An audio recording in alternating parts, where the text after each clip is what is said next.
You can't wear white, she hissed, adjusting her veil in the mirror. You're not worthy. Her words cut deeper than I wanted to admit. I didn't argue, I never did with her. I just nodded, stepped back, and let the silence hang in the air until she felt like she'd won. She always needed to win. When I turned toward the bathroom, I already knew what I was going to do. The dress hanging behind the door wasn't white, it was military green. My uniform. Pressed, polished, decorated, the one thing she could never touch. Growing up, Emma and I looked inseparable, at least from the outside. Matching dresses, joint birthdays, the picture-perfect sisters. But Emma didn't love me, she loved the reflection of herself in my shadow. The obedient sister who clapped while she stood in the spotlight. When I enlisted, she called it a phase. When I deployed, she posted a photo captioned, "So proud of my sister." That was Emma. My accomplishments were her trophies, my pain her stage. When I came home, it wasn't medals waiting for me, it was her engagement announcement. To Mark, my Mark. I didn't confront her when I found out. Not when I saw my name still saved in his phone as Sunrise. Not when I realized he'd been seeing her while I was overseas. Emma always took what she wanted. But this time, she took the one person who had waited through every deployment, every silence, every near-death moment. Still, I didn't scream. I didn't cry. I planned.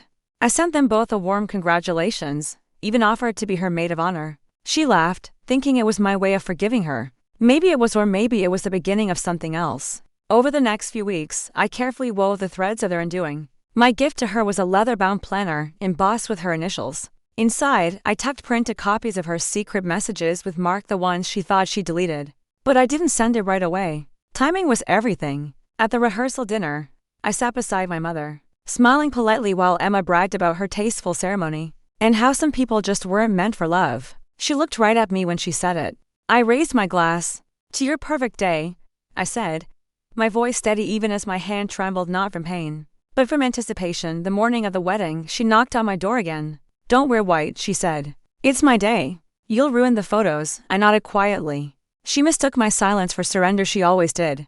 While everyone laughed in the dressing room, I slipped away into the bathroom. I peeled off the soft pink dress she picked for me and unzipped the garment bag. Hanging behind the door, the uniform's fabric felt heavier than I remembered. The metals gleaming under the fluorescent light. Proof of what I'd endured. What I'd earned. Not for show. Not for applause. For survival. When I stepped back into that crowded hall, time seemed to slow. Conversations faded, one by one, until the room was silent. Emma turned and saw me standing tall in my olive green uniform, ribbons shining across my chest. Hair pinned back with military precision. Her smile faltered. What are you wearing?" she stammered. I met her eyes and said evenly, "Something I'm worthy of." The whisper started almost instantly. Guests leaned toward each other, eyes darting between her and me. Emma tried to laugh it off, to act like it was a joke, but her voice cracked. I didn't say another word. I simply handed her the planner. She frowned, confused, then opened it. Her face went pale. Mark's best man leaned over her shoulder to read, and then came the gasps. My mother covered her mouth. I stood still, the calm and the chaos. The storm she never saw coming. By the time the truth sank in, Mark had already walked out. The ceremony was over before it even began. Emma's perfect day had turned into her public downfall. I didn't need to shout or defend myself. The proof spoke louder than I ever could. Every message, every betrayal, printed and time-stamped. The planner was her gift, her confession, in my handwriting. Later, after the guests had scattered like startled birds, she found me outside under the old oak tree where we used to play as kids. Her makeup was streaked, her voice raw. "Why would you do this to me?" she cried. I turned to her, met her eyes, the same ones that once looked at me with superiority, now pleading for mercy. "You did it to yourself," I said softly. "I just gave everyone a front row seat." She sank onto the bench, sobbing. I walked away. For the first time in years, I felt light.